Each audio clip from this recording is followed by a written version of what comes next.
बिस्मिल्लाहिर्रहमानिर्रहीम। आज हम आपको सूप वाले सालन की रेसिपी बता रहे हैं। इसे परहेजी सालन भी कहते हैं। ये न्यू मदर के लिए या जिनके सीज़र हुए हैं उनके लिए या बुजुर्ग अफराद हैं और उन्हें बहुत कमज़ोरी है, जिन्हें भी कमज़ोरी है उनके लिए सूप वाला सालन बनाया जाता है। बहुत ताकत वाला सालन होता है ये। तो हम ले रहे हैं देसी मुर्गी, आप चाहे तो आप बकरे का भी ले सकते हैं। तो मैंने 2 पीस लिए हैं देसी मुर्गी के और मैं एक छोटे साइज़ की प्याज डाल दूँगी। तो छोटे साइज़ के 1 अदद प्याज डालिए। लहसुन की कली डाल देंगे हम 3-4, ये देसी लहसुन है तो हम 3-4 कली डाल रहे हैं। कुछ स्पाइसी डालेंगे जो बहुत लाइट है।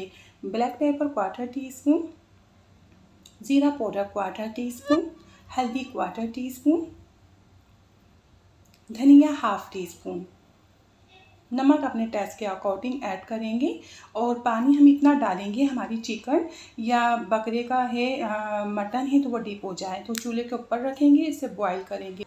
तो लो फ्लेम में ये 1 घंटे पका है और देखिए पक के तैयार है। अब हम फुल फ्लेम करेंगे और इसकी भुनाई करेंगे। प्याज साबित है तो हम इसका पेस्ट बनाएंगे। आप चाहे तो पीसी हुई प्याज भी ऐड कर सकते हैं, तो इस तरह आपको मेहनत करनी नहीं पड़ेगी। तो इस तरह हम अच्छे से भुनाई करेंगे। 1 अफराद के लिए हम सालन बना रहे हैं तो 1 टेबलस्पून देसी घी का ऐड कर रहे हैं। आप चाहे तो आप डालडा घी भी ऐड कर सकते हैं, लेकिन इस सालन में देसी घी ही जाता है। तो बस हम भुनाई कर लेंगे। भुनाई करने के बाद अब शोरबा करेंगे। आपको जितना शोरबा पसंद है कम ज़्यादा आप कर सकते हैं। और ये बहुत लजीज सालन बन के तैयार हुआ है। जब आप ट्राई करेंगे ना आप कहेंगे वाकई तो बहुत मज़े का सालन है।